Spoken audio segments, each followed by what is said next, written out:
क्या आपने कभी यह सुना है कि बृहस्पति व्रत की एक दिव्य कथा सुनने मात्र से जीवन के सारे दुख स्वयं मिट जाएं? प्रिय दर्शक बंधु, बृहस्पति देव का स्मरण करते ही ऐसा प्रतीत होता है मानो स्वर्ग का स्वर्ण प्रकाश हमारे जीवन पर धीरे धीरे बरसने लगा हो। गुरु ग्रह देवताओं के गुरु हैं, ज्ञान के स्रोत हैं, सौभाग्य और समृद्धि के स्वामी हैं। कहते हैं कि जहां गुरु की कृपा होती है वहां दुख अपने आप पिघल कर बह जाते हैं। जैसे सूर्योदय होने पर रात का अंधकार विलीन हो जाता है। गुरुवार का यह पवित्र व्रत केवल अनुष्ठान मात्र नहीं, बल्कि एक ऐसी आध्यात्मिक साधना है जो मनुष्य के जीवन में अद्भुत परिवर्तन ला सकती है। भटकते कदमों को मार्ग, सूखे भाग्य को वर्षा और दुखी मन को आश्रय दे सकती है। बहुत से लोग संसार में धन की कमी से, संबंधों में खटास से, मन में बेचैनी से व्याकुल रहते हैं। कभी लगता है किस्मत साथ नहीं देती, कभी लगता है मेहनत होने के बावजूद फल नहीं मिलता। परंतु हमारे अर्षियों ने कहा है, जहां धर्म और श्रद्धा से गुरुवार का पालन होता है वहां स्वतः ही भाग्य के द्वार खुलते हैं। गुरुवार का व्रत केवल नियमों का पालन नहीं, बल्कि आत्मा को प्रकाश की ओर ले जाने का पवित्र मार्ग है। आज जो कथा आप सुनने जा रहे हैं वह केवल घटना नहीं, एक अनुभूति है। यह कथा उन अदृश्य शक्तियों का प्रमाण है जो भक्त की भक्ति को देखकर जागती है। जब हृदय में सच्ची श्रद्धा जन्म लेती है तो बृहस्पति देव स्वयं हमारे कर्म दोषों को क्षमा कर सुख, शांति और सौभाग्य का वर्षा पात्र हमारे हाथों में सौंप देते हैं। कहते हैं, जिसने इस कथा को पूर्ण मन से सुना उसके घर से गरीबी, रोग और कलह ऐसे दूर हुए जैसे प्रचंड आंधी में सूखे पत्ते उड़ ढाट जाते हैं। दर्शक बंधु, आज आप केवल शब्द नहीं सुनेंगे, आप अनुभव करेंगे कि कैसे एक साधारण मनुष्य की परिस्थिति पल भर में बदल सकती है। कैसे गुरु की महिमा संकट में डूबे व्यक्ति को तट तक पहुंचा देती है। आप महसूस करेंगे कि सच्ची श्रद्धा मनुष्य को किस प्रकार देवत्व तक पहुंचा देती है और किस प्रकार बृहस्पति देव अंधकार में दीपक बनकर मार्ग दिखाते हैं। तो अपने मन को शांत करें, विचारों को एकाग्र करें, क्योंकि यह कथा आपके जीवन का ऐसा अध्याय बन सकती है जिसे सुनने के बाद आप स्वयं में परिवर्तन अनुभव करेंगे। आगे जो होगा वह चमत्कार होगा, कृपा होगी और वह सत्य होगा जो पीढ़ियों से चला आ रहा है। लेकिन दर्शक बंधु, आगे बढ़ने से पहले आपको एक अत्यंत गंभीर बात बता दूं, जिसे हमारे प्राचीन धर्म ग्रंथ गरुड़ पुराण में स्पष्ट कहा गया है कि कोई भी कथा हो या कोई भी सीख अगर उसे बीच में छोड़ दिया जाए तो वह केवल ज्ञान से वंचित होना नहीं है, बल्कि वह पाप की श्रेणी में आता है। क्योंकि अधूरी कथा मन में संदेह, भ्रम और अधूरा सत्य छोड़ देती है, और यह अधूरा सत्य कई बार व्यक्ति को गलत दिशा में ले जाता है। इसलिए आपसे विनम्र निवेदन है कि आज की इस कथा को अंत तक अवश्य सुने, क्योंकि यह केवल एक कहानी नहीं, बल्कि जीवन का आईना है जिसमें आप अपने कर्मों का प्रतिबिंब देख पाएंगे। हो सकता है इस कथा का कोई एक शब्द, कोई एक प्रसंग आपके जीवन की दिशा बदल दे, आपको पाप से बचा ले और आपको उस अंधकार से निकाल दे जिसमें अनजाने में आप भी फंस सकते हैं। और यदि आप एक सच्चे सनातनी हैं तो यह आपका धर्म भी है कि ऐसे संदेशों को केवल अपने तक सीमित ना रखें, बल्कि उन्हें अधिक से अधिक लोगों तक पहुंचाएं। इसलिए इस वीडियो को लाइक करें, अपने मित्रों और परिवार के साथ साझा करें और हमारे चैनल को सब्सक्राइब करना ना भूलें, ताकि धर्म, सत्य और जीवन की गढ़ शिक्षाएं आपको निरंतर मिलती रहें। तो चलिए श्रद्धा और विश्वास के साथ इस कथा की शुरुआत करते हैं। किसी देश में एक राजा का राज्य था। उस राजा के राज्य में प्रजा बहुत ही खुश थी, लेकिन राजा बहुत ज्यादा परेशान रहता था। उसकी परेशानी का कारण इतना बड़ा था कि वह खाना पीना तक छोड़ चुका था। राजा के मंत्री ने राजा को समझाया कि हे राजन, परेशानी का हल यह नहीं होता कि खाना छोड़ दिया जाए। मुझे बताओ कौन सी बात तुझे अंदर ही अंदर खा रही है। राजा ने मंत्री को बताया, मैं इतनी दौलत का क्या करूं जब उसे संभालने वाला ही कोई ना हो। यानी आप सबको पता है मैं बेस्तान हूं और संतान के चक्कर में मैंने पूरी 7 शादियां कर ली, लेकिन अभी तक किसी भी रानी की गोद भरी नहीं हुई। मंत्री ने कहा, बस इतनी सी बात के लिए तुम परेशान हो। मैं तुम्हें एक ऐसे संत का पता देता हूं जो जंगल की तरफ झोपड़ी बनाकर रहते हैं, बल्कि मैं आपको साथ ही लेकर जाता हूं। आप अपना सारा माजरा उस आर्षी को बताओ, उनके पास आपकी परेशानी का जरूर कोई ना कोई हल होगा। राजा कहने लगा, तो फिर देर किस बात की, चलो आज ही हम उस आर्षी के पास चलते हैं। फिर वे लोग जंगल की तरफ चल पड़े। चलते चलते घना जंगल आ गया। उस जंगल में दूर दराज एक झोपड़ी नजर आई। राजा मंत्री को कहने लगा, यही झोपड़ी आरशी की है। राजा और मंत्री जब उस झोपड़ी में दाखिल हुए तो क्या देखते हैं, अर्शी अपनी पूजा में मग्न है। राजा वीरेंद्र सिंह अर्शी के करीब ही बैठ गया। आरशी जब पूजा से फारग हुए तो सिर उठाकर देखा तो राजा वीरेंद्र सिंह ने अर्शी को अपनी सारी कहानी सुनाई। आरशी ने कहा, संतान देना ना देना भगवान के हाथ में है, लेकिन तुम परेशान ना हो। मैं तुम्हारे लिए भगवान से प्रार्थना करूंगा और तुम ऐसा करो, यहां से कुछ दूर ही एक आम का पेड़ है, तुम उस पेड़ से 7 आम उतार लो और अपने घर ले जाकर अपनी बीवियों को देना। इतना याद रखना, जब तुम आम तोड़कर ले जाने लगोगे तो पीछे से तुम्हें बहुत सारी आवाजें आएंगी। तुमने किसी भी आवाज का जवाब नहीं देना, बस अपने काम से काम रखना है। अब राजा राशि के कहने पर आम का पेड़ ढूंढने थोड़ा आगे निकल गया तो सामने राजा को एक आम का पेड़ नजर आ गया जिस पर अभी हरे हरे आम लगे थे। राजा ने जल्दी से टोकरी में 7 आम तोड़कर डाले और वापसी की तैयारी की। वापसी पर राजा को पीछे से आवाज आई, ए राजा, तू यह आम कहां ले जा रहा है? इतनी बात सुनते ही राजा को गुस्सा आ गया कि यह तू कहकर बुलाने वाला कौन है? मुझे आज तक किसी ने तू कहकर नहीं बुलाया। जब राजा आगे की तरफ चलने लगा तो फिर से आवाज आई, ए मोटे बेसुरे राजा, तू यहां क्या कर रहा है? राजा को इस बार फिर से गुस्सा आया। जब राजा ने पलटकर देखा तो वहां पर कोई न था, लेकिन राजा की टोकरी में जो आम थे उनमें से एक आम उड़कर फौरन से पेड़ पर जा लगा और फिर वहां से टूटकर खुद ब खुद। यह माजरा देखकर राजा बड़ा परेशान हुआ, लेकिन उसकी समझ में कुछ ना आया। राजा सोचने लगा, अब की बार जो मर्जी हो जाए, मैं पीछे मुड़कर कभी नहीं देखूंगा। फिर राजा ने ऐसा ही किया। बहुत सी आवाजें पीछे से आती रहीं, लेकिन राजा सीधा अपने महल में आ गया।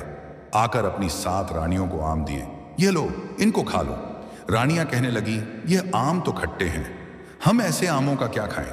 राजा वीरेंद्र सिंह बोला, जैसा मैं कह रहा हूं तुम वैसा ही कर लो।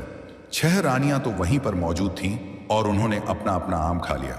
7वीं रानी का आम उन लोगों ने रख दिया और दासी को कह दिया, यह 7वीं रानी को जरूर दे दे। दासी को कानों से ऊंचा सुनाई देता था। उसको समझ लगी कि इस खट्टे आम का शरबत बनाकर 7वीं रानी को दे दे, लेकिन किसी को कानों कान यह खबर न थी। 7वीं रानी पहले ही मां बनने वाली थी। दासी ने जल्दी से उस खट्टे आम का शरबत बनाया और 7वीं रानी के आगे हाजिर कर दिया और कहने लगी, ये राजा वीरेंद्र सिंह ने आपके लिए दवा तैयार की है और कहाँ है, बगैर पूछे चुपचाप इसको पी जाओ। 7वीं रानी बोली, बड़ी थी उसने ऐसा ही किया। जैसे ही उसने वह खट्टे आम का शरबत पिया तो उसके पेट में गड़बड़ सी महसूस हुई। ऐसे ही फिर वक्त गुजरता गया। 6 रानियां भी उम्मीद से हो गईं। फिर एक दिन ऐसा आया, 6 रानियों ने एक एक बेटे को जन्म दिया और 7वीं रानी ने एक बंदर जैसे बेटे को जन्म दिया। पूरे महल में भगदड़ मच गई। राजा को जब इस बात का पता चला कि मेरे 6 बेटे तो इंसान जैसे हैं, लेकिन एक बेटा बंदर जैसा कैसे हो गया, राजा ने कहा, जरूर यह रानी मनहूस है। फिर राजा ने मंत्री को आदेश दिया, इस रानी को महल से निकालकर दूर एक झोपड़ी में फेंक दो और साथ में इसके बंदर बच्चे को भी फेंक दो। हमें ऐसा बंदर का बच्चा नहीं चाहिए, मुझे बस 6 राजकुमार ही काफी हैं। मंत्री ने भी ऐसा ही किया। उस 7वीं रानी को महल से निकालकर एक झोपड़ी में फेंक दिया। 7वीं रानी बेचारी रोती तड़पती हुई झोपड़ी में रहने लगी और रो रो कर भगवान से प्रार्थनाएं करती, हे भगवान, यह कैसी परीक्षा में मुझे डाल दिया। मेरे बच्चे से सभी नफरत करते हैं, लेकिन मैं तो एक मां हूं। बेशक मेरा बेटा बंदर जैसा ही है, लेकिन मेरे जिगर का टुकड़ा है, मैं इसे फेंक नहीं सकती। वक्त का पहिया ऐसे ही चलता रहा। देखते ही देखते राजा के 6 राजकुमार जवान हो गए। इधर बंदर भी अब बड़ा हो चुका था। वह बंदर इस गांव के लोगों की बहुत ज्यादा मदद किया करता था। कभी लोगों को कुएं से पानी भरने में मदद करता, कभी किसी बूढ़े इंसान की लाठी बन जाता। एक दिन उस बंदर ने देखा कि उसके 6 भाई हाथ में किताबें लिए पढ़ने के लिए जा रहे हैं, तो उस बंदर के दिल में पढ़ने की ख्वाहिश पैदा हुई। वह भागता हुआ झोपड़ी में अपनी मां के पास आया और कहने लगा, मां, मुझे भी बहुत ही पढ़ने का शौक है, मैं पढ़ना चाहता हूं। उसकी मां बोली, बेटा, मैं तुझे कितनी बार समझाऊं कि तू इंसान नहीं है, तू समझता क्यों नहीं मेरी इस बात को? बंदर बोला, मान तो क्या हुआ, मैं इंसान नहीं हूं, लेकिन पढ़ तो मैं भी सकता हूं। बंदर की मां बोली, बेटा, तुझे स्कूल में कोई घुसने नहीं देगा, लोग तेरा मजाक उड़ाएंगे। बंदर बोला, मां, तुम ऐसा करो, मुझे किताबें लाकर दे दो और मैं तुमसे वह किताबें पढ़ा करूंगा। मैं बाहर नहीं जाऊंगा। मेरी प्यारी माँ, मान जाओ, मुझे कहीं से किताबें लाकर दो, मैं पढ़ना चाहता हूं। फिर बंदर की माँ ने बंदर को किताबें लाकर दी और उसको घर में ही शिक्षा देने लगी। स्कूल से आते वक्त बंदर के 6 भाइयों ने जब यह देखा कि एक झोपड़ी में बैठा बंदर किताबें पढ़ रहा है, तो फौरन वह अपने बाप राजा से जाकर कहने लगे, पिताश्री, हम तो इंसान हैं, इसलिए पढ़ने जाते हैं, लेकिन देखो ना, गांव के बाहर एक बंदर एक औरत के साथ रहता है और वह भी किताबें पढ़कर हमारे जैसा पढ़ा लिखा इंसान बनना चाहता है। राजा को इस बात का बड़ा गुस्सा आया और सोचने लगा कि इस बंदर की यह जुर्रत कि मेरे बेटों की बराबरी में किताबें पढ़े और मेरे बेटों से आगे निकल जाए। राजा ने अपने मंत्री को आदेश दिया, जल्दी से उस बंदर को उठाकर मेरे पास ले आओ। अगर वह ना माने तो वहीं पर उसको गोली से उड़ा देना। मंत्री जब इकट्ठा होकर उस बंदर के पास आए और उसे पकड़कर बांधने लगे तो बंदर बोला, तुम मुझे ऐसे क्यों बांध रहे हो? मंत्री कहने लगे, राजा का आदेश है कि हम तुम्हें महल में लेकर जाएं। बंदर बोला, बांधने की क्या जरूरत है? मैंने कौन सा गुनाह किया है जो मैं डरूं? मैं ऐसे ही चलकर तुम्हारे साथ जाऊंगा। मंत्री बहुत ही हैरान हुए और फिर वह बंदर उनके साथ चलकर महल में आ गया। राजा ने बंदर से कहा, तेरी कैसे हिम्मत हो गई कि तू वही किताबें पढ़े जो मेरे बेटे स्कूल में पढ़ने जाते हैं? क्या तू नहीं जानता तेरा मैं क्या हाल कर दूंगा? तो झट से बंदर बोला, क्यों पिताश्री, मैं आपका बेटा नहीं हूं। राजा हैरान परेशान हो गया कि यह बंदर खुद को मेरा बेटा क्यों समझ रहा है। बंदर कहने लगा, जी पिताश्री, आपने ही तो हम मां बेटे को जंगल से बाहर फेंक दिया था और मैं वहीं तुम्हारा बेटा बंदर हूं। क्या मेरे दिल में कोई ख्वाहिश नहीं कि आपके 6 बेटे पढ़ने जाएं और मैं ना पढ़ूं? मैं भी तो आपका ही बेटा हूं, आपका ही खून हूं। मेरे साथ यह नाइंसाफी क्यों हो रही है? यह बात सुनकर राजा की आंखों में आंसू आ गए और राजा ने मंत्री को आदेश दिया, मेरी 7वीं रानी को भी इज्जत एहतराम से इस महल में लाया जाए और आज से यह मेरा बंदर बेटा भी इसी महल में रहेगा। फिर ऐसा ही किया गया।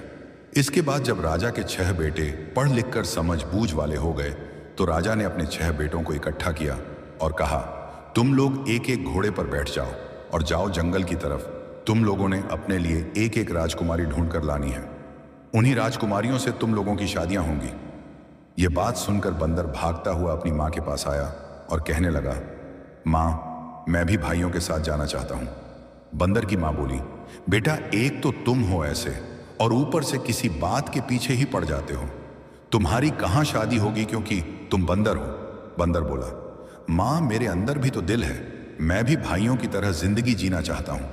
शादी करने थोड़ी जा रहा हूं, उनके साथ घूम फिर कर वापस आ जाऊंगा। 7वीं रानी राजा के पास आई और कहने लगी, राजा वीरेंद्र सिंह, मेरे बेटे को भी साथ जाने दीजिए। ना, इसकी बहुत ख्वाहिश है और यह अपने भाइयों का बहुत ख्याल भी रखेगा। राजा वीरेंद्र सिंह ने जल्दी से बंदर के लिए भी एक घोड़ा मंगवाया और अपने बाकी बेटों के साथ बंदर को भी रवाना कर दिया। राजा के 6 राजकुमार जंगल की तरफ बढ़ने लगे और आपस में बातें करने लगे कि अच्छा हुआ कहीं हमारे साथ बंदर नहीं आ गया, ऐसे ही फालतू की जलालत। इतने में पीछे से घोड़े पर बैठा हुआ बंदर उनके सामने आया और कहने लगा, भाइयों, मैं भी तुम लोगों के साथ जाना चाहता हूं और मैं आ गया हूं। उन 6 भाइयों को बहुत ज्यादा गुस्सा आया और कहने लगे, अब भी और इसी वक्त दफा हो जाओ, हम तुम्हें अपने साथ कभी भी नहीं लेकर जाएंगे। बंदर बोला, भाइयों, मैं तुम लोगों का क्या बिगाड़ा है? तुम लोग मुझसे इतनी नफरत क्यों करते हो? जाने दो ना, मुझे भी आप लोगों के साथ। मैं कौन सा शादी करने जा रहा हूं? मैं तो तुम लोगों के साथ घूम फिर कर वापस आ जाऊंगा। उन राजकुमारों में से एक राजकुमार बोला, रुको, तुम ऐसे बाज नहीं आएंगे। बाकी के राजकुमार भी उसके साथ मिलकर आगे बढ़े और उस बंदर को घोड़े से उतार कर एक पेड़ के साथ बांध दिया और कहने लगे, तुम इधर ही अच्छे लगते हो। फिर 6 भाई घोड़ों पर सवार होकर आगे की तरफ निकल गए। बंदर की आंखों में आंसू आ गए। कुछ ही दूर गए थे, आगे से 6 भाइयों पर डाकुओं ने हमला कर दिया। डाकुओं ने कहा, यह तो राजकुमार हैं, हमें इनसे बहुत कुछ मिलेगा, चलो इनको लूटते हैं। उन डाकुओं ने 6 राजकुमार को अगवा किया और सारा सामान लूट लिया और उनको लेकर अपने साथ चलने लगे। चलते चलते उनकी निगाह एक बंदर पर पड़ी जो कि एक पेड़ के साथ बंधा हुआ था। डाकुओं के सरदार ने सोचा कि जरूर इन बदबख्त राजकुमार ने ही बंदर के साथ ऐसा किया है। इस बेचारे बेजुबान बंदर का क्या कसूर है? डाकुओं ने अपने साथियों को आदेश दिया, जाओ इस बंदर को पेड़ से खोल दो। डाकुओं के साथियों ने फौरन ही बंदर को पेड़ से खोल दिया और वह बंदर काफिले के पीछे से चलने लगा। डाकुओं का सरदार बोला, अरे यह बंदर तो हमारे पीछे ही आ रहा है, चलो कोई बात नहीं, इसे आने दो। डाकू 6 राजकुमार को लेकर एक गुफा में चले गए और 6 राजकुमार को ले जाकर उन्होंने बांध दिया और बंदर से बड़ा ही प्यार करने लगे। बंदर डाकुओं के कभी पांव दबाता, कभी सिर दबाता, तो डाकुओं का सरदार कहने लगा, यह कितना अच्छा जानवर है। जब डाकुओं की आंख लग गई तो उस बंदर ने जल्दी से अपने भाइयों की रस्सियां खोली और कहने लगा, भाइयों शोर मत करना और आहिस्ता आहिस्ता यहां से निकलने की कोशिश करो। 6 राजकुमारों में से एक भाई बोला, इस बंदर का क्या करें, इसी गुफा में छोड़ दें या साथ ले चलें। बाकी भाई बोले, इस बंदर ने हमारी जान बचाई है, ऐसा करो इसे भी साथ लेकर चलते हैं। फिर बंदर समेत 6 राजकुमार सफर के लिए निकल पड़े। काफी दूर निकल गए तो उन्हें एक महल नजर आया।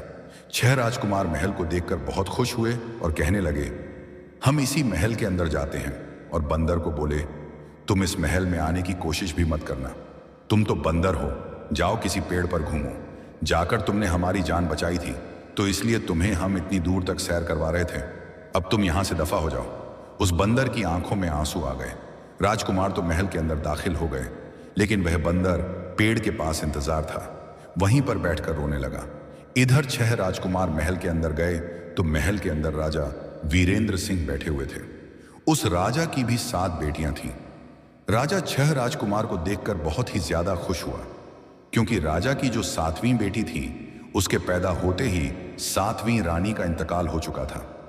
राजा ने अपनी उस बेटी को मनहूस बोलकर एक बूढ़ी दासी के साथ एक झोपड़ी में फेंक दिया था। राजा सोचने लगा, ये 6 राजकुमार हैं, इन 6 राजकुमार के साथ मैं अपनी बेटियों को विदा करूंगा। राजा ने उन 6 राजकुमार के लिए अच्छे खाने का इंतजाम किया, उनके लिए बिस्तर लगाए गए। दूसरी तरफ झोपड़ी में राजा की वह बेटी, जिसे उसने मनहूस बोलकर निकाला था, अपनी दासी के साथ रहती थी और उसी को मां मानती थी। उस बेटी का नाम सुंदरी था। सुंदरी को उसकी मां कहने लगी, बेटा तुम कभी आराम भी कर लिया करो, थक जाओगी, बहुत काम करती हो। सुंदरी ने जवाब दिया, मां मैं काम नहीं करूंगी तो और कौन काम करेगा, बस मैं नदी से कुछ पानी भर लाऊं, फिर आकर आराम से बैठूंगी। और जाते हुए कहने लगी, मां क्या सच में मैं अपनी मां को खा गई हूं, जो मेरे बाप राजा ने मुझे मनहूस बोलकर इस झोपड़ी में फेंक दिया। सुंदरी की मां बोली, नहीं बेटा, ऐसी तो कोई बात नहीं, तू हर बात दिल पर ना लगाया कर, भगवान ने तेरे लिए कुछ अच्छा ही सोचा होगा। इतना बोलकर सुंदरी मटका लेकर नदी किनारे आ गई और नदी से पानी भरकर जाने लगी तो अचानक से बंदर की नजर सुंदरी पर पड़ी। बंदर दिल में सोचने लगा, कितनी खूबसूरत लड़की है और ऊपर से इतना रोए जा रही है, आखिर इसे मसला क्या है और दिखने में बिल्कुल राजकुमारी लग रही है, लेकिन उसने फटे पुराने कपड़े पहने हुए हैं।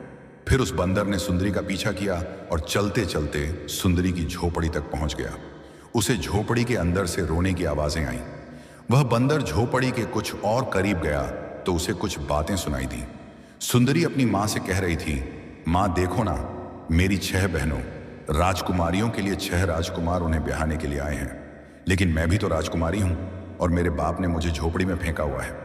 इतना बोलकर सुंदरी रोने लगी। सुंदरी की बात सुनकर बंदर का दिल उदास हो गया और सोचने लगा कि इसका भी मेरे वाला ही हाल है, मुझे भी मेरे बाप ने घर से निकालकर एक झोपड़ी में फेंक दिया था और इसको भी इसके बाप ने निकालकर एक झोपड़ी में फेंक दिया। इतने में सुंदरी अपनी मां से कहने लगी, मां मैं पानी का एक और मटका ले आऊं, इसके बाद आराम करूंगी। जब सुंदरी झोपड़ी से बाहर पानी का मटका भरने के लिए आने लगी तो बंदर फौरन से छुप गया। जब सुंदरी नदी किनारे पहुंची तो क्या देखती है कि उसकी 6 बहनें राजकुमारियां नदी में नहा रही हैं और सुंदरी को आता देखकर उसे झली खटी सुनाने लगी। देखो देखो आ गई सुंदरी, परी है तो हमारी बहन, लेकिन देखो कैसे टूटी फूटी झोपड़ी में रहती है, और हमारे नसीब देखो, हमें राजकुमार ब्याहने के लिए आए हैं। इतने में सुंदरी ने उनको जवाब दिया, जी मेरी प्यारी बहनों, मुझे पता है तुम लोगों को राजकुमार ब्याहने के लिए आए हैं और मैं तो अपनी मां के ही पास रहूंगी, मैं कभी भी शादी नहीं करना चाहती हूं। 6 राजकुमारियां बोली, क्योंकि तुम्हें तो कोई रिश्ता देगा भी नहीं, तुम्हें तो कोई बंदर ही ब्याहने आएगा। इतना कहकर हंसने लगी। सुंदरी ने यह सुना तो आंखों से आंसू आ गए, मटका लेकर भागने लगी। भागते भागते वह बंदर से टकरा गई और पानी का मटका गिरकर टूट गया और पानी सारा बंदर के ऊपर गिर गया। इतने में सुंदरी की बहनें खिलखिलाकर हंसने लगीं और शोर मचा दिया। सुंदरी का ब्याह बंदर से हो गया। देखो देखो, एक बंदर से सुंदरी ने शादी कर ली। सुंदरी ने इतना सुना तो रोते रोते अपनी झोपड़ी में भाग गई और अपनी मां को सारा माजरा बताने लगी। मां, मैंने किसी बंदर से शादी नहीं की। मेरी बहनों ने तो पूरे महल में अफवाह फैला दी कि मैंने बंदर से शादी कर ली। लेकिन मां, मैं तो वैसे ही टकरा गई और पानी का मटका टूट गया था। इतने में सुंदरी के पीछे 6 बंदर भी उस झोपड़ी में आ गया और झट से बोला, मां, ये 6 राजकुमारियां झूठ बोल रही हैं। सुंदरी की मां ने जब बंदर को बोलते देखा तो हैरान परेशान हो गई और सोचने लगी, ये बंदर बोल भी रहा है और ऊपर से मुझे ही मां बोल रहा है। फिर बंदर ने सारा वाक्य सुंदरी की मां को बताया। मैं भी तो एक राजकुमार ही हूं। मेरे 6 भाई भी मेरे साथ बहुत बुरा सलूक करते हैं। अगर मैं बंदर हूं तो इसमें मेरा क्या कसूर है? और मां, वैसे भी आपकी बेटी को सबने बदनाम तो कर ही दिया है, तो क्यों ना आप अपनी बेटी की शादी मुझसे करवा दो। आपकी 7वीं बेटी के लिए 7वां राजकुमार हाजिर है। सुंदरी की मां ने जब सुंदरी से पूछा, क्या तुम इस शादी के लिए राजी हो? तो सुंदरी शर्मा कर पीछे हट गई। फिर सुंदरी की मां ने चुपचाप बंदर की शादी अपनी बेटी सुंदरी से करवा दी। बंदर खुशी से कूदकर महल में अपने भाइयों के पास गया और कहने लगा, देखो, तुम लोगों की अभी सुबह शादी है, लेकिन मैंने अभी अभी शादी कर ली, वह भी इस महल की राजकुमारी से। बंदर के 6 भाइयों को बहुत ज्यादा गुस्सा आया और कहने लगे, इस बंदर का हम क्या करें? इसने हमसे पहले ही शादी कर ली और वह भी राजकुमारी के साथ। हम इस बंदर को छोड़ेंगे नहीं। उन्होंने जैसे तैसे रात काटी। सुबह हुई तो राजा ने अपनी बेटियों की शादी उन 6 राजकुमार से कर दी। राजकुमार ने अभी तक अपनी बीवी के चेहरे सही से देखे नहीं थे। वह अभी तक घूंघट में थी और लेकर सफर के लिए रवाना हो गए। राजा ने सफर तय करने के लिए नदी में मोड़ जैसा बना हुआ एक जहाज दिया। उनमें सब अपने अपने कमरे में जाकर आराम करने लगे और जहाज सफर करता रहा। इधर सुंदरी को सुंदरी की मां ने एक छोटी सी लकड़ी की नाव दी, जिसमें बंदर और सुंदरी बैठकर सफर करने लगे। रास्ते में बंदर के भाइयों ने सोचा, शुक्र है बंदर से जान छूट गई, हमारे पीछे नहीं आया। और सब अपनी बीवियों का घूंघट उठाकर देखने लगे कि हमारी राजकुमारियां कैसी हैं। जब उन्होंने अपनी बीवियों का घूंघट उठाया तो राजा की बेटियों के मोटे मोटे और बदसूरत चेहरे थे, मोटे मोटे हंट। ये देखकर 6 राजकुमार डर गए और गुस्से से बोलने लगे, राजा ने हमारे साथ धोखा किया है और इन 6 बहनों को हमारे पल्ले बांध दिया। इतने में बंदर और सुंदरी भी नदी में सफर करते हुए उनके घर आ गए। बंदर ने अपने भाइयों को ऊंचे से आवाज दी, देखो भाइयों, मैं भी आ गया अपनी दुल्हन को लेकर। जब 6 भाइयों की नजर सुंदरी पर पड़ी तो हैरान परेशान हो गए कि असल राजकुमारी तो यह थी जिसके साथ शादी बंदर की हो गई और हम धरे के धरे रह गए। उन 6 भाइयों ने मिलकर तरकीब सोची, क्यों ना हम इस बंदर और सुंदरी को अपने जहाज में बुला लें और जब रात को ये सो जाएं तो हम इन दोनों को नदी में फेंक दें। फिर वह अपने भाई बंदर को आवाजें देने लगे, बंदर भैया, आ जाओ हमारे जहाज में, तुम तो हमारे भाई हो, हमसे जो भूल चूक हो गई हमें माफ कर दो। वैसे भी हम तुझे अकेला छोड़कर चले गए तो बाबा हमें बहुत डांट। बंदर उनकी चालाकियों को समझ ना सका, लेकिन सुंदरी ने कहा, ये तुम्हारे भाई इतने अच्छे कैसे हो गए? तुम इनकी बात ना मानो।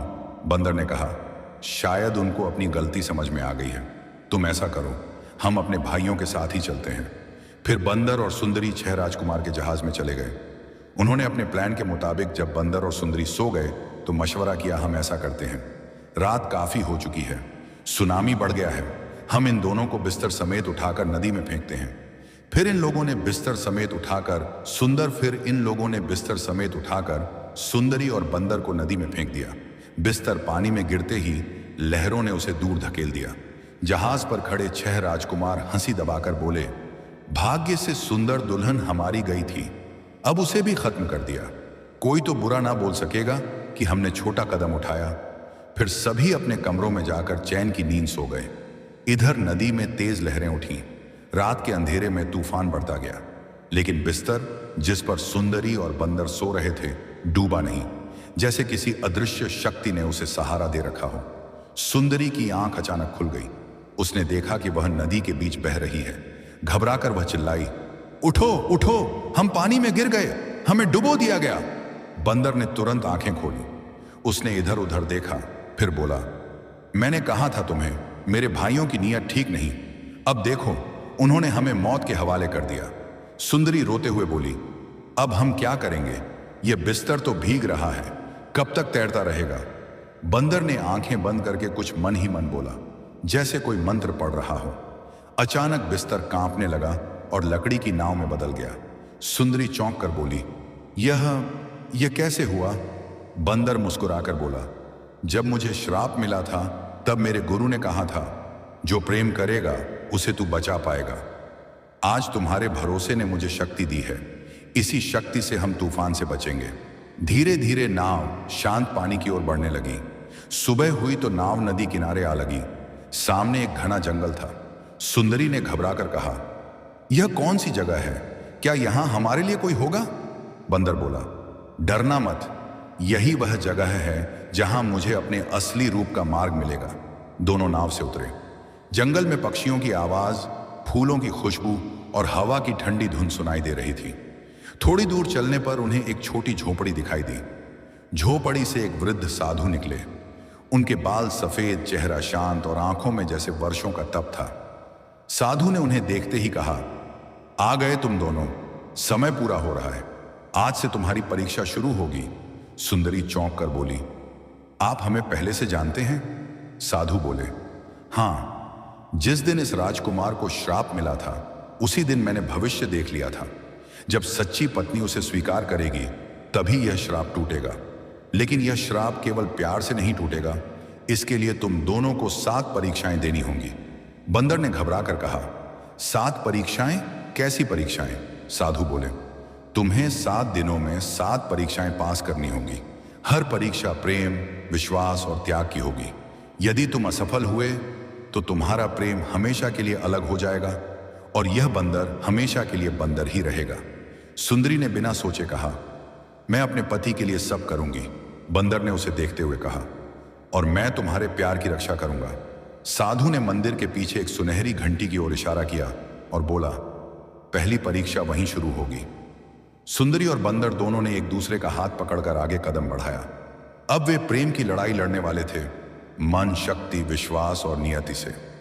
सुबह जैसे ही धूप झोपड़ी के सामने पड़ी, साधु ने घंटी बजाई। घंटी की आवाज सुनते ही बंदर और सुंदरी दोनों बाहर आए।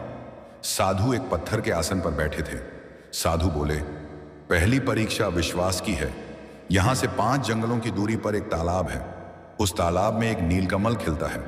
वह कमल तुम्हें लाना है, वही तुम्हारी पहली परीक्षा होगी। सुंदरी ने तुरंत कहा, गुरुजी, मैं ले आऊंगी। साधु ने सिर हिलाया, हाँ तुम जाओगी, लेकिन सुनो, वह कमल किसी आम तालाब में नहीं खिलता। उसे पाने के लिए तुम्हें पानी के अंदर उतरना होगा और पानी में सैकड़ों जलीय जीव हैं। कोई भी इंसान पानी में उतरे तो वे उसे डुबोने की कोशिश करेंगे। यदि तुम्हारा मन डर गया तो कमल तुम्हारे हाथ में आने से पहले मुरझा जाएगा। सुंदरी ने कहा, मैं नहीं डरूंगी। बंदर आगे आया और बोला, मैं भी साथ चलूंगा। साधु बोले, नहीं, परीक्षा केवल पत्नी की है, पति सहायता नहीं करेगा, तू तब तक यहीं रहेगा। सुंदरी ने बंदर को देखा। उसके चेहरे पर चिंता थी, मगर सुंदरी मुस्कुराई और बोली, डर मत, मैं तुम्हारे लिए करूंगी। तुमने मुझे बनाया है, अब मैं तुम्हारी तकदीर बनूंगी। बंदर चुप हो गया। सुंदरी जंगल की ओर चल पड़ी। जंगल में सुबह की धूप पत्तों पर चमक रही थी। सुंदरी के दिल में थोड़ा डर था, मगर उसने मंत्र की तरह एक ही बात मन में दोहराई, मैं करूंगी, मैं करूंगी। 5 जंगल पार करते करते पूरा दिन गुजर गया। शाम तक सुंदरी तालाब तक पहुंची।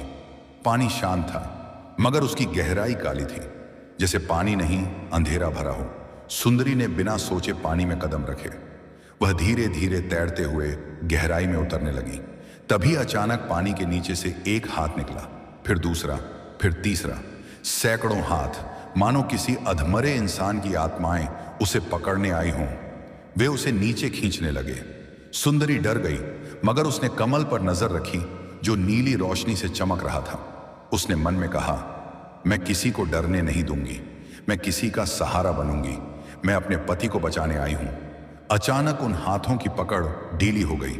सुंदरी ने झटके से कमल तोड़ लिया। कमल हाथ में आते ही पानी के हाथ गायब हो गए।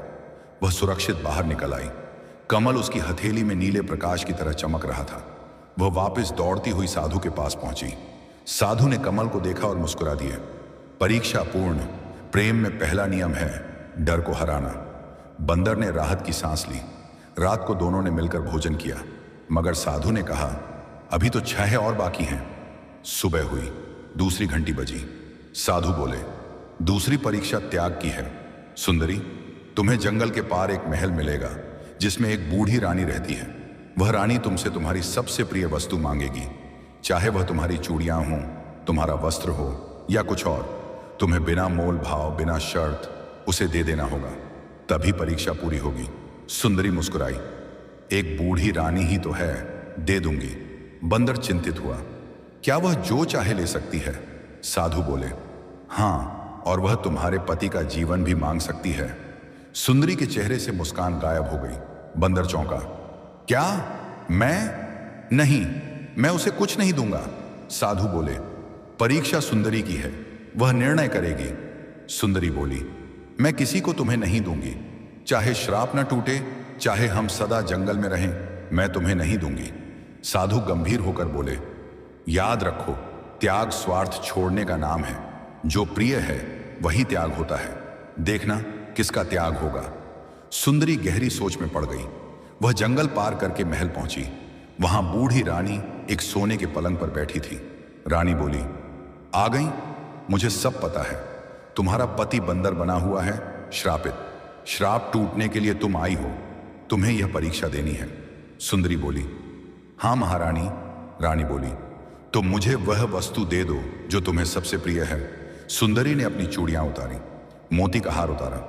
रानी बोली, नहीं, यह सब नहीं, मुझे चाहिए तुम्हारा विश्वास। विश्वास? सुंदरी ने पूछा। रानी बोली, हाँ, अगर तुम चाहो तो मैं तुम्हारे पति को अभी मानव बना सकती हूं, आज ही, बिना 7 परीक्षाओं के, बिना संघर्ष के।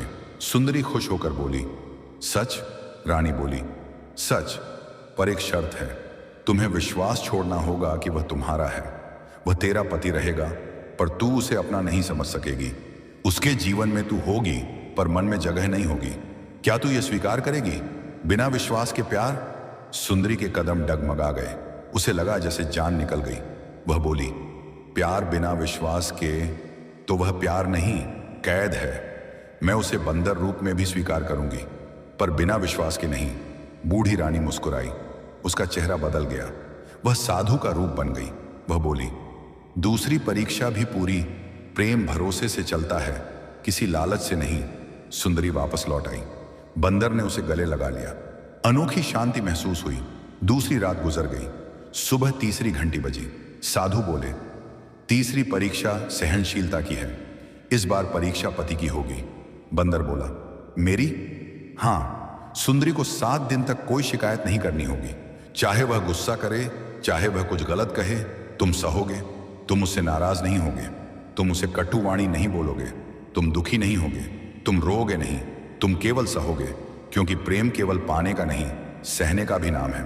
बंदर बोला, तो मैं सहूंगा, चाहे वह कुछ भी कहे। साधु बोले, और यदि तुम सह न सके तो आज रात ही तुम दोनों का संबंध टूट जाएगा। सुंदरी चौंक गई। बंदर भी डर गया। वह बोला, मैं सह सकता हूं। साधु ने कहा, तो शुरू। उस दिन साधु ने सुंदरी को अप्रिय कार्य करने को कहा। कभी उसे तिनके गिनने के लिए बिठाया, कभी उसे पानी के मटके ढोने के लिए कहा, कभी उसे लकड़ियां लाने भेजा। थकान से चूर होकर जब सुंदरी वापस आई तो उसने गुस्से में बंदर से कहा, यह सब मेरे लिए क्यों? क्या मैं कोई दासी हूं? क्या मैं सबकी नौकरानी हूं? बंदर चुप रहा। सुंदरी बोली, तुम भी तो कुछ नहीं करते, तुम बंदर हो, बस बैठे रहते हो। बंदर का दिल टूट गया, पर वह चुप रहा। रात को सुंदरी फिर बोली, तुम्हारा रूप मुझे परेशान करता है, मैं चाहती हूं कि तुम इंसान बनो। बंदर ने आंखें बंद कर ली। दिल रोया, पर वह शांत रहा। सुबह होते होते 7 दिन बीत गए। सुंदरी थक कर रो पड़ी। बंदर उसके पास आया और बोला, तुम्हारी थकान मुझे भारी लगी, पर तुम्हारा प्यार मुझ पर हल्का लगा।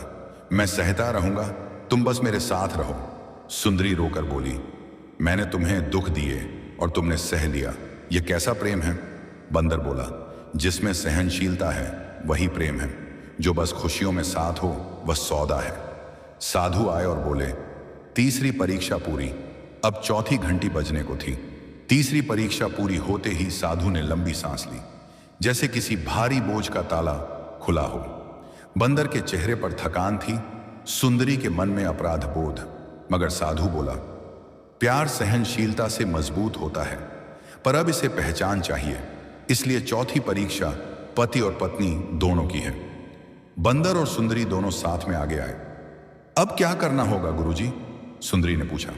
साधु उठे, अपनी लकड़ी की छड़ी जमीन पर टिकाई और बोले, इस जंगल में एक घाटी है, वहां एक बड़ा महल है। उस महल में एक राजा रहता है जो धन, सौंदर्य और पहचान के आगे झुकता है। उसे 7 रूपों के बारे में जानकारी है। वह जानना चाहता है कि कौन सुंदर है और कौन योग्य। वह फैसला करता है कि किसकी पहचान उच्च है और किसकी निम्न। बंदर ने भौहें उठाई। तो हमें उस महल में क्यों जाना होगा? साधु बोले, क्योंकि अगर दुनिया तुम्हें पहचान नहीं देगी तो श्राप टूटेगा नहीं। दुनिया की दृष्टि में तुम दोनों की पहचान की परीक्षा होगी। वहां तय होगा कि तुम कौन हो। तुम दोनों को खुद को साबित करना होगा। सुंदरी बोली, हमारा प्यार साबित करना होगा? साधु ने कहा, प्यार से पहले स्वयं की पहचान साबित होती है। सिर्फ प्रेम का होना पर्याप्त नहीं, प्रेम पाने वाले को अपनी कीमत भी दुनिया को बतानी होती है। बंदर और सुंदरी शांत खड़े रहे। साधु बोले, महल में जाकर राजा से कहोगे कि वह तुम्हें पहचान दे। वह तुम्हारी पहचान पर सवाल करेगा। तुम डगमगाए तो तुम्हारा रिश्ता टूट जाएगा। सुंदरी ने दृढ़ता से कहा, हम हारेंगे नहीं। साधु ने उनके सिर पर हाथ रखा और कहा, तो जाओ और याद रखो, पहचान किसी की कृपा से नहीं मिलती, खुद मेहनत और सम्मान से मिलती है। सुंदरी और बंदर जंगल के बीच से लंबा सफर कर रहे थे। रास्ते में बड़े बड़े पेड़, घुमावदार पगडंडियां, चट्टानें और घाटियां आईं। कभी वे धूप में चले, कभी ठंडी हवा के बीच, मगर दोनों साथ थे। बंदर बोला, सुंदरी, अगर दुनिया मुझे बंदर ही समझे तो? सुंदरी ने मुस्कुराकर उसका हाथ पकड़ा, तो मैं दुनिया को दिखाऊंगी कि बंदर भी पति बन सकता है और इंसान से बेहतर दिल रख सकता है। बंदर ने उसकी आंखों में झांक कर कहा, अगर किसी दिन मेरा चेहरा बदल गया, रूप बदल गया, तब भी तुम स्वीकार करोगी? सुंदरी थोड़ी देर चुप रही, फिर बोली, तुम्हारा रूप नहीं, तुम्हारा मन मेरा जीवन है। बंदर ने आंखें नीचे झुका दी। वह बोला, महल में दुनिया मुझे बंदर समझकर हंसेगी। सुंदरी ने धीमे स्वर में कहा, मैंने हंसी सुनी है, अपमान देखा है, मुझे डर नहीं। अब मैं हंसी का मजाक नहीं, अपने पति का सम्मान मांगने जा रही हूं। दोनों तेज कदमों से आगे बढ़े। महल सामने दिखने लगा। बड़ी लंबी दीवारें, सोने की बत्ती वाली झंडियां, विशाल दरवाजा और पहरेदार हंसे। एक बंदर और उसके साथी महल में क्या लेने आए हो? बंदर ने बोलना चाहा, लेकिन सुंदरी आगे बढ़ी। हम राजा से मिलने आए हैं, हमें पहचान चाहिए। पहरेदार खिलखिलाए, पहचान? बंदर की? जाओ यहां से, ये राजमहल है, जंगल नहीं। सुंदरी बोली, राजा को बता दो कि 7वीं राजकुमारी सुंदरी उससे मिलने आई है। पहरेदारों की हंसी थम गई। एक दूसरे को देखते हुए बोले, राजकुमारी? 7वीं? आप वही हैं जो बंदर से? सुंदरी ने तीर जैसी आवाज में कहा, हाँ, और मैं अपने पति की पहचान मांगने आई हूं। अब पहरेदारों में घबराहट थी। उन्हें राजा का नाम लेना पड़ा। वे भीतर गए। कुछ देर बाद वापस आए और बोले, राजा बुला रहे हैं, मगर ध्यान रहे, राजा के सामने झूठ मत बोलना। सुंदरी और बंदर महल के अंदर पहुंचे। अंदर सोने की दीवारें, चमचमाते झूमर और सजावटी स्तंभ खड़े थे। राजा अपने सिंहासन पर बैठा था। राजा ने उन्हें ऊपर से नीचे तक देखा। उसकी आंखों में मजाक था। वो बोला, अरे वाह, एक राजकुमारी और उसका बंदर पति। दरबारियों में हंसी फूट पड़ी। राजा बोला, क्या चाहती हो? इस बंदर के लिए सोने का पिंजरा, रेशमी रस्सियां, नारियल, केले? दरबारियों ने ठाका लगाया। सुंदरी ने ऊंची आवाज में कहा, मैं उसके लिए पिंजरा नहीं, मान चाहता हूं। मैं उसे पति के रूप में पहचान दिलाना चाहती हूं। मैं चाहती हूं कि तुम इसे उसके असली रूप में स्वीकार करो। राजा हंसा, इसका असली रूप? बंदर का असली रूप तो बंदर ही है। तुम बंदर को पति मानती हो? पति? हाँ हाँ हाँ। सुंदरी के चेहरे पर गुस्सा साफ दिखाई दिया। वह बोली, राजा जी, प्यार रूप नहीं देखता, योग्य मन देखता है। अगर तुम इंसानों को रूप से पहचानते हो तो तुम इंसान नहीं, रूप के व्यापारी हो। दरबार में शांति फैल गई। राजा चौंक गया। किसी ने उसके सामने ऐसा नहीं कहा था। राजा बोला, अगर तुम्हारा पति सच में इंसान है तो उसे इंसान साबित करना होगा। अगर वह इंसान निकला तो मैं उसे राजसी सम्मान दूंगा, और यदि वह बंदर निकला तो तुम्हें इसी महल में नौकरानी बनकर रहना होगा। सुंदरी बोली, स्वीकार है। राजा ने मुस्कुराकर बंदर से कहा, तो बंदर बताओ, तुम्हारा असली नाम क्या है? बंदर चुप रहा। राजा चिल्लाया, बोलो, अगर तुम गौरवशाली हो तो पहचान बताओ। बंदर की आंखों में आंसू आ गए। उसने कहा, मेरा नाम मैं भूल चुका हूं, मुझे याद नहीं आता। श्राप ने मेरे नाम को भी निगल लिया है। राजा बोला, तुम्हारा नाम नहीं है तो तुम पहचान कैसे मांगते हो? बंदर रो पड़ा, मेरी पहचान मेरी पत्नी है, उसने मुझे पति कहा है, वही मेरा नाम है। सुंदरी कांपते हुए आगे आई। राजा जी, आज आपसे पहचान नहीं मांग रही, आपको याद दिलाने आई हूं कि पहचान दिल से बनती है। अगर कोई अपने नाम से बढ़कर किसी का जीवन बन जाए तो वही पहचान है। राजा कुछ देर तक शांत रहा, फिर उसने कहा, मैं एक शर्त और रखता हूं, अगर तुम्हारी पत्नी तुम्हारा नाम ढूंढ सके, तुम्हारा असली नाम बता दे, तो मैं तुम्हें इंसान मान लूंगा, पर वह नाम मनुष्य का होना चाहिए।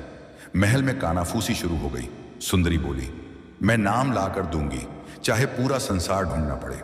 राजा बोला, 7 दिन का समय है, अगर नाम नहीं मिला तो तुम भूल जाओ कि यह तुम्हारा पति है और बंदर यहीं बंदर रहेगा। सुंदरी एक घबराई मगर बोली, मैं नाम ढूंढूंगी, मैं उसे पहचान दूंगी, मैं अपने पति को खोऊंगी नहीं। साधु के शब्द सुंदरी के मन में गूंज रहे थे। पहचान किसी की कृपा से नहीं मिलती, खुद मेहनत और सम्मान से मिलती है। अब सुंदरी अपने पति का असली नाम खोजने निकलेगी। जिस दिन वह नाम मिल जाएगा, श्राप टूट जाएगा, और जिस दिन नाम ना मिला, सुंदरी का जीवन, प्रेम और पति सब मिट जाएगा। महल से बाहर निकलते ही सुंदरी ने पीछे मुड़कर राजा को देखा। राजा का चेहरा विजय की हंसी से भरा था, जैसे उसने कोई बुद्धिमानी की बाजी जीत ली हो। सुंदरी के मन में चिंता नहीं बल्कि दृढ़ता थी। वह दृढ़ आवाज में बोली, मैं अपने पति का नाम ढूंढ कर लाऊंगी, चाहे श्राप हो चाहे शाप देने वाला। बंदर की आंखें नम थीं। उसने फुसफुसाकर कहा, मुझे डर है, क्या होगा अगर मैं खुद नहीं जानता कि मैं कौन हूं? सुंदरी ने उसका हाथ पकड़कर कहा, कोई नहीं जानता कि वह कौन है जब तक कोई उसे उद्देश्य न दे। अभी तुम्हारा नाम नहीं, पर तुम्हारे कर्म तुम्हारा नाम बनेंगे। मैं नाम खोजूंगी, पर तुम अपने आप को खोना मत। साधु दूर खड़े थे। उन्होंने कहा, नाम मनुष्य की पहचान है, पर पहचान सिर्फ नाम से नहीं बनती। तुम्हें नाम ढूंढना ही होगा, पर ध्यान रहे, नाम पाने से पहले नाम को योग्य बनाना पड़ता है। सुंदरी ने सवाल किया, तो मैं कहां जाऊं? साधु बोले, नाम श्राप की जड़ में छिपा है। जिस दिन यह राजकुमार बंदर बना था, वही दिन, वही जगह, वही कारण, नाम उसी में है। सुंदरी ने कहा, तो मुझे श्राप देने वाले को ढूंढना होगा? साधु ने जवाब दिया, जरूरी नहीं श्राप देने वाला ही दोषी हो, कभी कभी श्राप पाने वाला ही मूल कारण होता है। बंदर रो पड़ा, तो क्या गलती मेरी थी? साधु शांत स्वर में बोले, हर श्राप गलती से नहीं होता, कुछ श्राप अहंकार तोड़ते हैं। बंदर सिर झुकाकर बोला, अगर मैं ऐसा था तो मैं अब वैसा नहीं रहना चाहता। साधु ने कहा, यही तुम्हारा पहला कदम है नाम पाने की ओर। अब सुंदरी, तुम्हें उस नगर में जाना होगा जहां यह जन्मा था। वहां कोई इसे पहचानता होगा और उससे नाम की पहचान शुरू होगी। सुंदरी और बंदर महल से निकलकर एक सुनसान रास्ते पर चलने लगे। रास्ता लंबा था, कहीं पेड़ों की लंबी कतार, कहीं मिट्टी के टीले, कहीं पत्थरों का मैदान। चलने के दौरान अचानक सुंदरी ने पूछा, क्या तुम्हें याद नहीं कि तुम किस नगर से हो? बंदर ने आंखें भींची, फिर बोला, जब मैं छोटा था मुझे 7 नामों से बुलाया जाता था। मेरे भाइयों को 6 नाम थे और मेरा नाम अलग। लेकिन जब मुझे श्राप मिला, मेरी सारी यादें धुंधली हो गईं। बस इतना जानता हूं कि हम सम्मानित वंश से थे, पर अहंकार बढ़ गया था। सुंदरी ने पूछा, क्या तुम्हारे भाइयों को तुम्हारा नाम पता है? बंदर ने गहरी सांस ली, जरूर पता होगा, क्योंकि उन्होंने मुझे ही आगे बढ़ने से रोकने की वजह से श्राप एक दिया था। शायद वे नाम छिपा रहे हैं ताकि मैं इंसान न बन सकूं। सुंदरी को अब समझ आया, वह नाम केवल पहचान नहीं श्राप तोड़ने की चाबी था और 6 भाई उस नाम के रक्षक नहीं भक्षक थे। कई दिनों की यात्रा के बाद वे एक नगर पहुंचे। नगर में बड़े बड़े घर, ऊंचे भवन और विशाल द्वार। लोग रेशमी कपड़ों में घूम रहे थे। यहां हर कोई स्वयं को श्रेष्ठ समझता था। एक दुकानदार ने बंदर को देखकर कहा, ओहो, एक बंदर और एक लड़की, यहां से जल्दी निकलो, यह श्रीमानों का नगर है, यहां जानवरों की जगह नहीं। सुंदरी ने क्रोध से कहा, पहचान के बिना किसी की औकात तय नहीं होती। दुकानदार हंसा, औकात कपड़ों से होती है, नाम से, वंश से। सुंदरी ने गंभीर स्वर में कहा, तुम्हें औकात की कीमत जानने का बड़ा शौक है, चलो बता दो, इस नगर में 7 राजकुमारों का जन्म हुआ था क्या? दुकानदार चौंका, हां हुए थे, पर वे अब कहीं और रहते हैं। सुंदरी ने पूछा, कहां? दुकानदार ने धूप से आंखें बचाते हुए कहा, पहाड़ के उस पार उनके पूर्वजों का महल है, अब भी खंडहर जैसा, पर लोग कहते हैं उनमें से एक गायब है, कोई श्राप में बदल गया। बंदर कांप गया, वह मैं हूं। दुकानदार डर गया, उसने जल्दी से अपना दरवाजा बंद कर दिया। अब सुंदरी और बंदर उस पहाड़ की ओर चल पड़े। रास्ते में बंदर उदास था। उसने कहा, अगर मेरे भाइयों ने ही मुझे बंदर बनाया, अगर उन्होंने मेरा नाम छुपाया, तो क्या मैं कभी मुक्त हो पाऊंगा? सुंदरी ने जवाब दिया, जिन्होंने तुम्हें श्राप दिया वही श्राप तोड़ भी सकते हैं, बस तुम्हें उनसे बड़ा बनना होगा, शक्ति में नहीं, दिल में। बंदर ने पहली बार मुस्कुराया, तुम्हारे साथ रहकर शायद मैं बड़ा बन रहा हूं। पहाड़ पार करते ही एक पुराना खंडहर नुमा महल दिखाई दिया।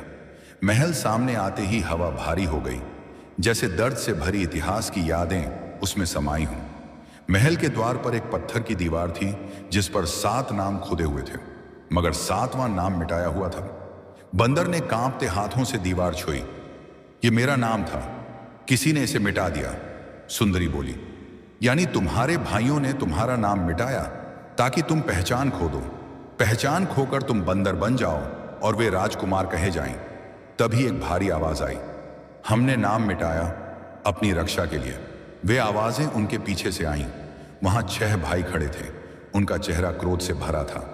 उनमें से सबसे बड़ा बोला, हमने तुम्हें बंदर इसलिए बनाया कि तुम घमंड से भरे थे, तुम खुद को हमसे बड़ा मानते थे, तुम कह चुके थे कि तुम्हें अकेले राज करना है। बंदर ने गुस्से में कहा, हां, मैंने अहंकार में गलती की होगी, पर क्या तुमने सही किया, मेरा नाम मिटाकर, मेरी पहचान छीनकर? दूसरा भाई बोला, हमें डर था कि तुम राजा बन जाओगे, बाकी हम तुम्हारे अनुयायी, इसलिए तुम्हें श्राप मिला। सुनते ही बंदर की आंखें भर आईं। मैंने गलती की थी, लेकिन तुमने बदला लिया। क्या भाई बदला लेते हैं? सुंदरी आगे बढ़ी और बोली, जिस घमंड का आरोप तुमने उस पर लगाया, क्या आज तुम्हारे चेहरे पर वैसा ही घमंड नहीं है? तुम लोग राजकुमार हो पर राजा नहीं बने, क्योंकि राजा बनने के लिए प्रेम चाहिए, सिर्फ वंश नहीं। सब चुप हो गए। सबसे छोटा भाई बोला, शायद यह सच है कि हम घमंडी हुए, लेकिन श्राप वहीं तोड़ा जा सकता है जो प्यार के लायक हो। सुंदरी बोली, वह लायक है, उसने अपने अहंकार को स्वीकार किया, उसने दुख सहा, तड़पा, पर नाम मांगा नहीं। उसने अपनी पहचान पत्नी पर नहीं थोपी, बल्कि खुद को बदलने का फैसला किया। भाई एक दूसरे को देखने लगे। सबसे बड़े भाई ने कहा, अगर प्रेम उसकी पहचान बन सकता है तो उसका नाम भी प्रेम से ही लौटेगा। भाइयों ने कहा, हम नाम वापस देंगे, लेकिन उसकी परीक्षा अभी बाकी है। उसका नाम दोबारा तभी मिलेगा जब वह इसे खुद स्वीकार करने में योग्य हो। सबसे छोटे भाई ने आगे बढ़कर एक पर्चा दिया। उस पर उसका मिटाया हुआ नाम लिखा था, आनंद वर्धन। बंदर के हाथ कांपने लगे। उसने धीरे से नाम पढ़ा, मैं आनंद वर्धन। सुंदरी की आंखें चमक उठी। आनंद देने वाला, जीवन बढ़ाने वाला, यही तुम्हारा नाम है। बंदर रो पड़ा। सबसे बड़े भाई ने कहा, नाम मिल गया, अब वही तुम्हें इंसान बनाएगा, लेकिन एक अंतिम परीक्षा बाकी है। अगर इस नाम को संभाल सके तो यह श्राप टूटेगा, अगर नहीं तो नाम भी खो दोगे, पत्नी भी। सुंदरी बोली, वह परीक्षा क्या है? भाई बोले, तुम्हें उसी महल में वापस जाना होगा जहां राजा है, और वहां अपने नाम के बदले सिंहासन ठुकराना होगा। तब तुम इंसान बनोगे। पहचान लोभी से नहीं, त्याग से बनती है। अब सुंदरी और बंदर आनंद वर्धन उस महल में वापस जाएंगे। राजा उनका इंतजार करेगा। भाग्य की अंतिम बाजी वहीं होगी।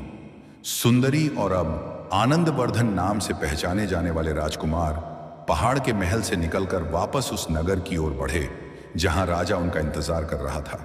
सुंदरी के चेहरे पर संतोष था कि उसके पति को नाम मिल गया। आनंदवर्धन के चेहरे पर शांति थी, मगर आंखों में एक चुनौती थी। मुझे अब अपने नाम को साबित करना है। रास्ते में चलते हुए आनंदवर्धन बोला, नाम लौटाया गया है पर सम्मान अभी नहीं मिला। सम्मान मिलना चाहिए, तभी श्राप टूटेगा। सुंदरी ने उसका हाथ थामकर कहा, सम्मान मांगा नहीं जाता, अर्न्ड होता है। जिस क्षण तुम किसी के सम्मान के लिए लड़ते नहीं बल्कि खुद को उसके योग्य बनाते हो, वही तुम्हारा सम्मान बनता है। आनंदवर्धन मुस्कुराया, पहले मैं नाम पाने के लिए लड़ता था, अब मैं नाम योग्य बनाने के लिए जीऊंगा। यही मेरी परीक्षा है। दोनों की यात्रा जारी रही। नगर दिखाई दिया। महल की ऊंची दीवारों के पीछे वही घमंडी राजा, व्यंग्य करते दरबारी और छिपा हुआ व्यावसायिक स्वार्थ बैठा था। महल के पास पहुंचते ही पहरेदारों ने फिर तिरस्कार भरी नजर से देखा, लेकिन इस बार सुंदरी ने चिल्लाकर नहीं बोला। वह शांत रही। उसने बस मंथरा सी आवाज में कहा, हम राजा के लिए नहीं, अपने कर्तव्य के लिए आए हैं, हमें रोको मत। पहरेदारों ने एक दूसरे को देखा। ये वही स्त्री थी जो पहले तेज आवाज में बोलती थी, आज शांत थी। इस बदलाव से उन्हें विश्वास हुआ कि वह कुछ बड़ा लेकर आई है। उन्होंने रास्ता खोल दिया। दरबार लगा हुआ था। राजा सिंहासन पर बैठा था। दरबारी आपस में सुगबुगाते, क्या बंदर पहचान लेकर लौट आया? क्या पता कोई समृद्ध नाम बता दे। नाम से क्या होता है? चेहरा तो बंदर का ही है। राजा ने ऊंची आवाज में पूछा, क्या तुम अपने पति का नाम लेकर आई हो? सुंदरी दृढ़ स्वर में बोली, हां, उसका नाम है आनंदवर्धन। राजा ने हंसी दबाते हुए पूछा, नाम महान लग रहा है, फिर भी सिद्ध कैसे करोगी कि यह नाम उसका है? सुंदरी बोली, नाम रक्त से नहीं, कर्म से सिद्ध होता है और कर्म से उसकी पहचान बनेगी। राजा ने व्यंग्य किया, कर्म? बंदर का कर्म क्या? छलांग, उछल कूद? सुंदरी ने शांत स्वर में कहा, पहले तुम उसे बंदर देखते थे, आज वह नाम वाला बंदर है, कल वह सम्मान वाला मनुष्य होगा। फर्क यह है, तुम रूप देखते हो, मैं चरित्र। पूरा दरबार शांत हो गया। राजा कुछ पल तक सोचता रहा, फिर बोला, मैं तुम्हें एक अवसर देता हूं। अगर आनंदवर्धन यहां नाच गाना, बंदर की हरकतें करके मनोरंजन करे और जनता खुश हो जाए तो मैं उसे पहचान दूंगा। सुंदरी गंभीर हो गई, क्यों? क्या तुम चाहते हो कि एक राजकुमार मजाक बने? राजा बोला, दुनिया तुम्हें उसी रूप में स्वीकार करती है जिससे उसे लाभ मिलता है। बंदर को बंदर की तरह स्वीकार किया जाएगा, यही पहचान है। सुंदरी ने दृढ़ स्वर में कहा, हम पहचान के लिए मनोरंजन नहीं करेंगे। पहचान सम्मान से मिलती है, तिरस्कार से नहीं। राजा हंस पड़ा, तो तुम सिंहासन की इच्छा रखती हो, उसे राजकुमार मानकर राजा बनाने के लिए पहचान चाहती हो? यह सुनते ही आनंदवर्धन आगे आया और जोर से बोला, नहीं, मैं सिंहासन नहीं चाहता। सब चौंक गए। आनंदवर्धन बोला, पहले मेरा अहंकार मुझे राजगद्दी चाहिए था, तभी मुझे श्राप मिला। आज मैं सिंहासन ठुकराता हूं। मैं राजा नहीं बनना चाहता, मुझे अपना नाम चाहिए, पद नहीं। सुंदरी ने गर्व से उसकी ओर देखा। आनंदवर्धन बोला, मुझे मेरे कर्म के लायक सम्मान चाहिए, न कि राजकुमार की उपाधि। मैं अपने भाइयों के साथ रहूंगा, उनके बराबर। हम मिलकर जीवन जिएंगे, मैं उनकी जगह नहीं लूंगा। यह सुनते ही पूरी सभा में कानाफूसी फैल गई। यह सिंहासन ठुकरा रहा है, नाम लेकर भी राजा नहीं बनेगा। राजा की आंखों में पहली बार घमंड नहीं, सम्मान की चमक आई। वह बोला, जिसे सिंहासन से मोह न हो वही राजा बनने योग्य होता है। तुम सिंहासन ठुकरा रहे हो, इसलिए तुम्हारा श्राप खत्म होना चाहिए। राजा ने खड़े होकर कहा, आज से तुम्हें बंदर नहीं, राजकुमार आनंदवर्धन कहा जाएगा। महल में गूंज उठी तालियां, संगीत बज उठा। दरबारी आश्चर्यचकित रह गए, लेकिन तभी अचानक पूरे महल में हल्की सी हवा चली, जैसे किसी मंत्र की शक्ति सक्रिय हो गई हो।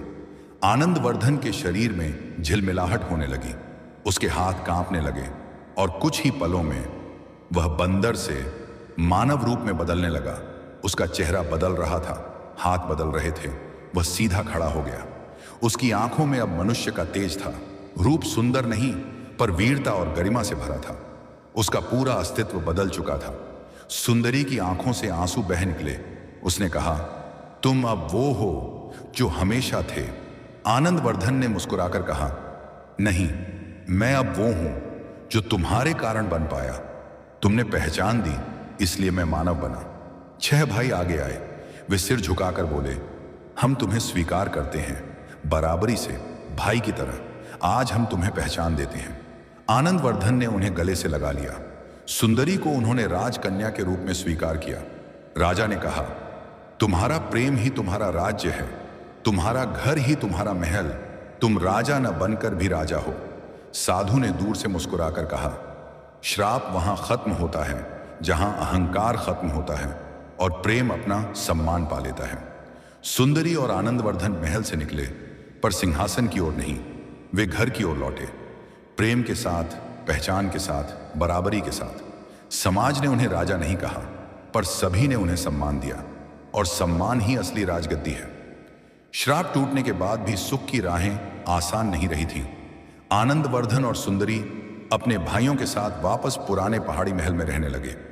महल अब टूटे ईंटों, टूटे दरवाजों और उजड़ी हुई दीवारों का ढेर ही था। सिंहासन नहीं था, दौलत नहीं थी, धन धान्य नहीं था, लेकिन भाई सातों एक ही छत के नीचे एक ही थाल में भोजन करने लगे। यह राजसी वैभव नहीं था। छठा भाई बोला, काम? राजवंश काम करेगा? आनंदवर्धन शांत स्वर में बोला, जब बंदर था तब मुझे काम की कीमत समझ आई। आज इंसान हूं तो काम से भागना मैं फिर से श्राप मानता हूं। हमारा जीवन श्राप में ही गुजर जाएगा यदि हम हाथ नहीं चलाएंगे। सब भाई चुप हो गए।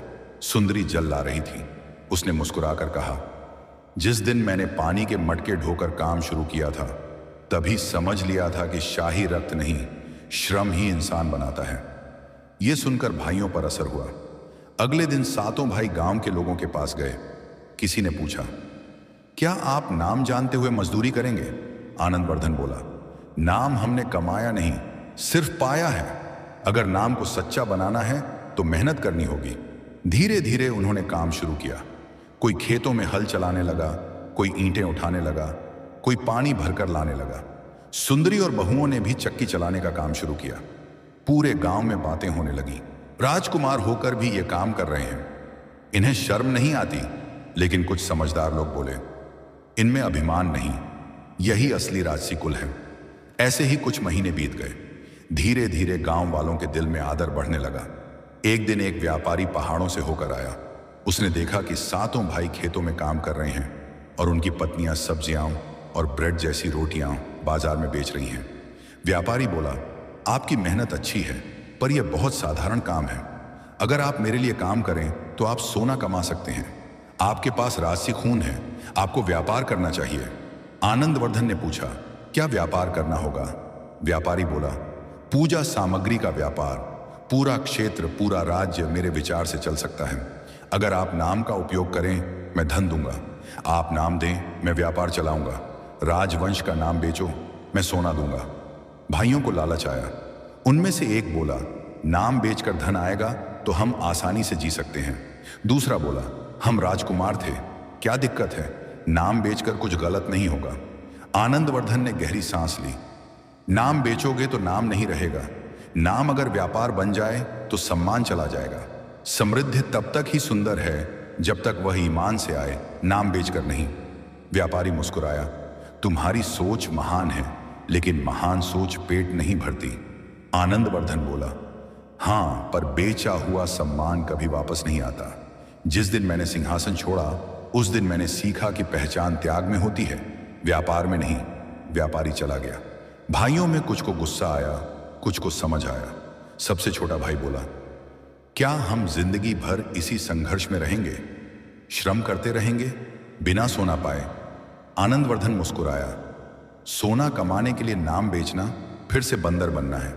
अगर चाहो तुम लोग स्वीकार कर लो, मैं अपनी पहचान बेचने नहीं आया। छोटा भाई चुप हो गया। सुंदरी आगे आई। उसने कहा, राजा बनकर घर बर्बाद करना आसान है, पर आम इंसान बनकर घर बनाना मुश्किल। हम कठिन रास्ता चुने क्योंकि उसमें मन की शांति है। इसके बाद भाई भी समझ गए। सभी ने मिलकर एक नया रास्ता अपनाया। कुछ समय बाद उन्होंने गांव के निकट एक छोटा सा निर्माण कार्य शुरू किया। पत्थर तराशने का, बिना मूर्ति वाला मंदिर, कौन आएगा? सुंदरी बोली, मूर्ति बाद में लाई जाएगी, पहले सम्मान बने। जगह किसी मूर्ति की नहीं, भक्ति की चाहिए। भक्ति बिना दिखावे की हो तभी मूल्यवान है। धीरे धीरे लोग मजदूरी में साथ आने लगे। किसी ने ईंट उठाई, किसी ने पत्थर तराशा, किसी ने भोजन बनाया। मंदिर बनता गया। वह साधारण था पर दिल के श्रम से बना था। फिर वह दिन आया जब मंदिर पूरा हुआ। गांव वाले बोले, अब मूर्ति किस देवता की? आनंदवर्धन बोला, यह मंदिर किसी एक देवता का नहीं, यह श्रम का मंदिर है। यह उन हाथों का मंदिर है जो मजदूरी करते हैं। इसमें कोई देवता नहीं, कोई नाम नहीं। यह मनुष्य का मंदिर है। जो यहां श्रम करे वही प्रार्थना है, जो यहां ईमान रखे वही पूजा है। यही हमारा देवस्थान है। गांव वालों ने देखा, मंदिर में कोई मूर्ति नहीं, लेकिन वहां श्रद्धा थी, मेहनत थी, आत्मसम्मान था। धीरे धीरे लोग आने लगे, भक्ति देखने नहीं, भक्ति करने, काम करने, सेवा करने, मिलकर निर्माण करने। राजा को खबर पहुंची। राजा ने लोगों से कहा, यह मंदिर राज्य का नहीं पर सबसे महान है, क्योंकि यह किसी देवता के लिए नहीं बना, बल्कि देवता बनने वाली मेहनत के लिए बना है। और उसी दिन राजा ने कहा, मैं यहां से सीखकर अपने राज्य में श्रम मंदिर बनाऊंगा, जहां मजदूरी को पूजा का दर्जा मिलेगा। आनंदवर्धन मुस्कुराया। सुंदरी की आंखों में चमक थी। 6 भाई गर्व से भरे थे। एक शाम आनंदवर्धन ने सुंदरी से कहा, जो लोग अपने नाम को बेचते हैं वे नाम खो देते हैं। हमने अपने श्रम को नाम दिया, इसलिए पहचान पाई है। सुंदरी बोली, पहचान हमेशा श्रम से मिलती है। तुमने मुझे पति दिया, मैंने तुम्हें सम्मान दिया। उसने उसका हाथ पकड़ा और कहा, तुम राजकुमार नहीं, तुम मेहनत से कमाए हुए पति हो, और यह मेरे लिए हर राजा से बड़ा है। आनंदवर्धन ने धीरे से सिर झुकाया, और तुम केवल रानी नहीं, तुम मेरी पहचान की निर्माता हो। दोनों मंदिर के सामने बैठे। साधु दूर से मुस्कुराकर कह रहे थे, श्राप तब खत्म नहीं होता जब रूप बदल जाए, श्राप तब खत्म होता है जब मन बदल जाए। इसलिए यह कथा कभी खत्म नहीं होती। यह हर उस व्यक्ति में चलती है जो नाम से नहीं, कर्म से जीना सीखता है। श्रम मंदिर बनने के बाद कुछ महीने बीत चुके थे। गांव के लोग अब मंदिर में पूजा नहीं, काम करने आते थे। किसी दिन वहां गरीबों के लिए घर बनते, किसी दिन रोगियों के लिए लकड़ी काटी जाती, किसी दिन कुआं साफ होता। मंदिर श्रम का प्रतीक बन चुका था। लेकिन सम्मान बढ़ने लगा तो ईर्ष्या भी बढ़ने लगी। कई पुरोहित और व्यापारी आपस में बोलने लगे, ये मंदिर हमें कमजोर कर देगा, लोग हमारे मंदिरों में चढ़ावा देना छोड़ देंगे। अगर लोग श्रम को पूजा मानने लगे तो दान कौन देगा? धर्म व्यापार के बिना टिकता नहीं। सबसे प्रभावशाली व्यापारी, जिसका नाम विरक्त मेहता था, उसने कहा, अगर यह श्रम मंदिर फैलने लगा तो मेरा व्यापार खत्म हो जाएगा। पूजा सामग्री कौन खरीदेगा? अगर लोग सेवा को ही पूजा मानने लगें तो मेरे लिए दान, प्रसाद, धूप, अगरबत्ती, पूजा पट सब बेकार हो जाएगा। हमें यह मंदिर रोकना होगा। दूसरा व्यापारी बोला, लेकिन यह मंदिर राजा का विरोध नहीं करता, शास्त्रों की निंदा नहीं करता, इसे रोकें कैसे? विरक्त बोला, जहां सम्मान होता है वहीं उसे गिराने का रास्ता भी मिलता है। हमें सम्मान पर हमला करना होगा, मंदिर पर नहीं। आनंदवर्धन की प्रतिष्ठा गिराई जाए, श्रम मंदिर स्वयं गिर जाएगा। वहां एक पुरोहित भी खड़ा था जो वर्षों से गांव के मंदिर में पूजा करता था। उसने कहा, ये लोग कहते हैं कि श्रम पूजा है, तो फिर ब्राह्मण क्या करें? यदि सब लोग खुद सेवा करने लगे तो हमारी भूमिका कहां? विरक्त बोला, इस मंदिर के बाद सबसे ज्यादा नुकसान तुमको होगा। आओ, तुम हमसे मिल जाओ, हम मिलकर इन्हें गिराएंगे। पुरोहित ने डर और स्वार्थ में सिर झुका दिया। अब षड्यंत्र शुरू हो चुका था। इधर आनंदवर्धन के जीवन में सादगी थी। वह हर सुबह गांव के लोगों के साथ श्रम करता। किसी दिन पत्थर तराशने आता, किसी दिन कुएं की खुदाई, किसी दिन खेतों की सिंचाई। सुंदरी और अन्य बहुएं भी चक्की चलाती, अनाज बांटती, बीमारों को जड़ी देती। गांव धीरे धीरे समृद्ध हो रहा था। लोगों के जीवन में सम्मान आ रहा था। एक शाम श्रम मंदिर में महाप्रसाद के लिए सब इकट्ठा हुए। राजा भी आया।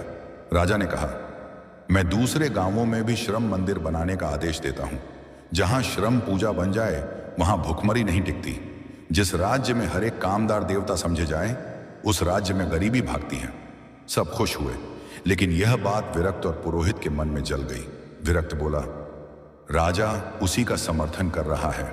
अगर यह मंदिर और फैल गया तो हम सब खत्म हो जाएंगे। एक दिन राजपद भी श्रम से तय होगा, वंश से नहीं। पुरोहित ने कहा, तो क्या करें? विरक्त बोला, लोगों को भ्रमित करो, धर्म के नाम पर आग लगाओ, बताओ कि यह मंदिर धर्म विरोधी है, बताओ कि यह इंसान को देवता से बड़ा बना रहा है। भीड़ को भड़काओ, फिर भीड़ मंदिर खुद तोड़ देगी। इसके बाद गांव में झूठ फैलाया गया। कोई कहता, यह मंदिर मूर्ति नहीं रखता, यह अधर्म है। यह मंदिर भगवान को हटाकर इंसान को पूजा करवाता है। यह मंदिर परंपरा के खिलाफ है। जो मंदिर में मूर्ति नहीं रखता वह नास्तिक है। यह मंदिर ब्रह्म ज्ञान नहीं देता, सिर्फ श्रम कराता है। लोगों में उलझन शुरू हो गई। कुछ समझदार थे, वे बोले, यह मंदिर सेवा सिखाता है, यह गलत नहीं। लेकिन कुछ लोग भड़कते गए, अगर यह मंदिर धर्म से बड़ा बन जाएगा तो मूर्तियों वाले मंदिर बंद हो जाएंगे। क्या भगवान को हटाकर श्रम की पूजा करनी चाहिए? धर्म से श्रेष्ठ श्रम, यह कैसा विधान है? कुछ लोग आनंदवर्धन के विरोध में खड़े होने लगे। एक रात मंदिर पर पत्थर भी फेंके गए। दीवारों पर लिखा गया, यह धर्म विरोधी मंदिर है। सुंदरी ने सुबह यह देखा, उसके हाथ कांप गए। आनंदवर्धन ने दीवार पर लिखे शब्द पढ़कर कहा, धर्म विरोध नहीं, धर्म की रक्षा का काम कर रहा है यह मंदिर। लेकिन लोग भ्रम में डाल दिए गए हैं। हमें क्रोध नहीं, संवाद करना होगा। साधु वहां थे। उन्होंने कहा, जिसका काम सत्य होता है उसका विरोध भी सत्य की परीक्षा होता है। अब तुम्हें सिखाना होगा कि श्रम धर्म के खिलाफ नहीं, धर्म का आधार है। लेकिन तुम बोलो कम, काम ज्यादा करो। लोग शब्दों पर नहीं, परिणाम पर विश्वास करते हैं। आनंदवर्धन बोला, पर हम संवाद कैसे करें यदि लोग सुन ही ना रहे हों? साधु ने कहा, कोई चिल्लाए तो उसके बराबर मत चिल्लाओ, बस इतना कर दो, मंदिर में मूर्ति लाओ, लेकिन मूर्ति सेवा की हो। सब समझ नहीं पाए। साधु ने समझाया, अगर लोग मूर्ति चाहते हैं तो उन्हें मूर्ति दो, मगर मूर्ति किसी देवता की नहीं, उस प्राणियों की हो जो काम करते हैं। किसान की, मजदूर की, बुनकर की, कुम्हार की, सफाई करने वाले की। ऐसी मूर्ति जो धर्म और श्रम दोनों की माता है। सब सुनते रह गए। साधु बोले, वह मूर्ति अन्न देवी की होगी, जो फसल उगाती है, पेट भरती है, जीने का आधार देती है, जिसके बिना पूजा, प्रार्थना, दान सब व्यर्थ। अन्न देवी ही श्रम और धर्म का मिलन है। सुंदरी के होंठ कांप गए। उसने कहा, अन्न का सम्मान यदि देवता जैसा होगा तो धर्म भी भूखा नहीं रहेगा और श्रम भी अपमानित नहीं होगा। अगले दिन मंदिर में अन्न देवी की मूर्ति लाई गई।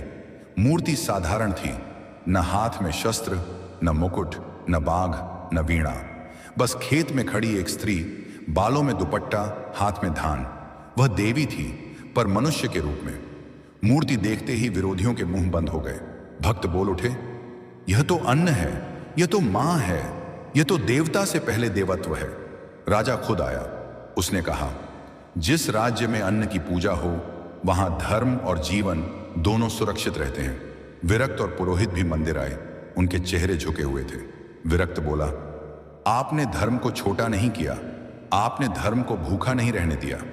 पुरोहित बोला, आपने हमें छोटा नहीं किया, हमें सेवा का मार्ग दिया। आनंदवर्धन बोला, धर्म और श्रम दोनों साथ हों तभी मनुष्य देवत्व को छूता है। हम बस संसार को यह याद दिला रहे थे। भीड़ नम आंखों से नतमस्तक हो गई। श्रम मंदिर में आज कोई काम नहीं किया गया। आज पूजा हुई, श्रम की, अन्न की, सम्मान की। सुंदरी ने दीप रखा और बोली, भूख से बड़ा कोई देवता नहीं, श्रम से बड़ा कोई पूजन नहीं। जो पेट भरे वही पूजा, वही धर्म। अन्न देवी की मूर्ति के सामने आज कोई दान नहीं आया, सिर्फ काम की सौगंध आई। और श्रम मंदिर उस दिन से सिर्फ मंदिर नहीं, एक दर्शन बन गया। उसे लगा कि जब जुए में इतना फायदा हो रहा है तो किसी व्यापार की क्या जरूरत है। जुए में उसकी उन्नति बढ़ती गई। पत्नी को कुछ भी पता नहीं था। उसे तो लगता था कि अनिकेत काम के लिए बाहर जाता है, पर अनिकेत तो सारा दिन जुआ ही खेलता था। कुछ पैसे हार जाता तो उससे ज्यादा पैसे जीत लेता। समय बीतता गया। अनिकेत की पत्नी ने एक बेटे को जन्म दिया।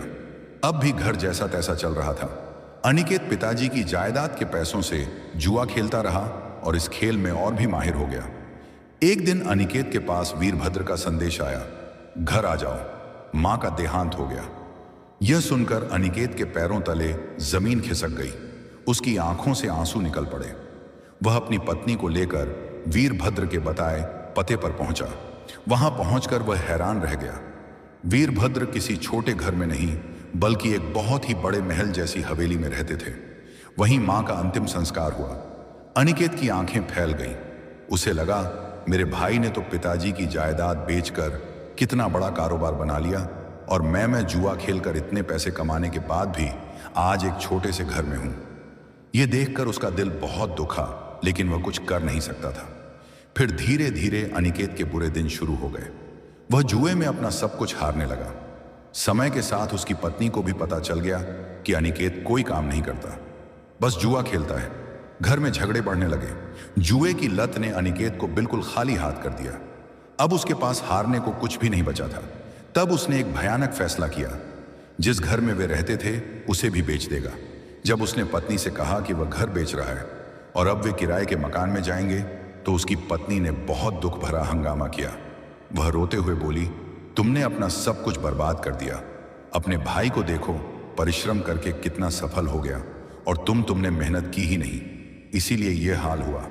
अनिकेत की पत्नी रोते हुए कह रही थी, तुमने जुए में सब कुछ बर्बाद कर दिया। हमारी छत मत छीनो।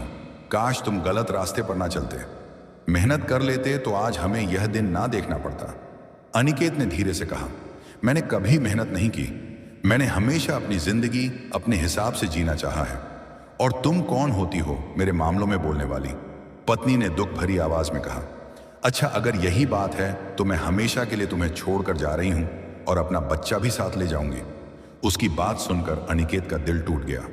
उसे बहुत अफसोस हुआ कि पत्नी जा रही है, पर फिर भी वह उसे जाने से नहीं रोक पाया। वह जानता था कि वह अपने मायके चली जाएगी, माता पिता के पास। वहां उसे कोई दुख नहीं होगा, लेकिन अपने पुत्र से दूर होना, यह बात अनिकेत सहन नहीं कर पा रहा था। वह पूरी तरह खाली हाथ हो चुका था। अपनी किस्मत को फिर से जुए में आजमाता, पर अब किस्मत पूरी तरह उससे रूठ चुकी थी। वह घर हार चुका था, धन हार चुका था और अब उसके पास कुछ भी नहीं था। वह सड़कों पर इधर उधर भटक रहा था। तभी उसके मन में एक ख्याल आया, मुझे अपने भैया के पास जाना चाहिए। वह करोड़पति है, इतनी बड़ी हवेली में रहते हैं, जरूर मेरी मदद करेंगे। अनिकेत वीरभद्र के घर मदद लेने गया। वह जानता था कि वीरभद्र बड़ा भाई है। उसने पहले भी माता पिता के लिए बहुत कुछ किया था। आज भी वह उसे देखकर द्रवित हो जाएगा और तुरंत व्यापार के लिए कुछ धन दे देगा। वह जैसे ही हवेली के दरवाजे पर पहुंचा, उसने देखा कि वीरभद्र बाहर निकल रहे हैं। अनिकेत दौड़कर उनके पास गया और बोला, भैया मेरी बात सुनो, मुझे आपसे बहुत जरूरी बात करनी है। वीरभद्र ने कहा, हाँ बताओ, क्या बात है? अनिकेत बोला, भैया मुझे धन की सख्त जरूरत है। यह सुनकर वीरभद्र ऐसे पेश आए जैसे वे उसे जानते ही नहीं। उन्होंने कहा, तुम कैसी बातें कर रहे हो? क्या तुम पागल हो गए हो? मेरे पास कोई धन नहीं है। अनिकेत ने हाथ जोड़कर कहा, भैया ऐसा मत कहो, मेरी मदद कर दो, मुझे थोड़ा धन दे दो। लेकिन वीरभद्र ने उसके मुंह पर साफ इनकार कर दिया और घर के अंदर जाने लगे। अनिकेत ने बहुत देर तक दरवाजा खटखटाया। तब द्वारपाल बाहर आया और बोला, यहां से चले जाओ, क्यों परेशान कर रहे हो? भैया के इनकार से टूटे हुए दिल के साथ अनिकेत वहां से लौटने लगा। उसे अपने भाई से ऐसी उम्मीद नहीं थी। तभी तेज वर्षा होने लगी। अनिकेत ने जोर से चिल्लाकर कहा, भैया कम से कम मुझे अंदर बैठने तो दो, आराम से बैठकर बात कर लेते हैं, बाहर बहुत बारिश हो रही है। वीरभद्र खिड़की पर आकर खड़े हुए। उन्होंने सिर हिलाकर नहीं कहा और बोले, अनिकेत जो भी कहना है यहीं से कहो, मैं तुम्हें अंदर नहीं आने दूंगा। वीरभद्र के यह शब्द अनिकेत के दिल को चीर गए। उसने रोते हुए कहा, भैया क्यों अंदर नहीं जाने दे रहे? क्या मैं आपका भाई नहीं हूं? तभी वीरभद्र ने गुस्से में हाथ उठाया और बोले, नहीं। अनिकेत रोते हुए बोला, भैया मैं तो आपसे मिलने आया था। वीरभद्र गंभीर होकर बोले, अनिकेत जो बात है यहीं पर कहो, मेरे पास थोड़ा समय है, मुझे परेशान मत करो। यह सुनकर अनिकेत एकदम खामोश हो गया, जैसे उसके पास अब कोई भी शब्द बाकी नहीं बचा हो। उसने धीमे से कहा, भैया मैंने अपनी जायदाद जुए में हार दी है, मुझे धन की बहुत जरूरत है, मुझे कुछ धन चाहिए। अनिकेत की बात पूरी भी नहीं हुई थी कि वीरभद्र सख्त स्वर में बोले, अनिकेत देखो, तुम्हारा जो हिस्सा था वह तुम्हें मिल चुका है और जो कुछ भी मेरे पास है वह मेरी मेहनत का फल है। इसलिए तुम्हें मेरी मेहनत से कोई मतलब नहीं होना चाहिए। तुमने अपनी जायदाद के पैसे क्यों बर्बाद किए, इसमें मैं कुछ नहीं कर सकता। यह कहकर वीरभद्र ने खिड़की का पर्दा बंद कर दिया और अंदर चले गए। अनिकेत ने उन्हें फिर आवाज देने की कोशिश की, लेकिन द्वारपाल आगे आ गया और बोला, यहां से चले जाओ वरना हमारी नौकरी चली जाएगी। अनिकेत गुस्से और दुख में बोला, तुम्हारा दिमाग ठीक है? ये मेरा भाई है, मेरा सगा भाई, मुझे अंदर जाने दो।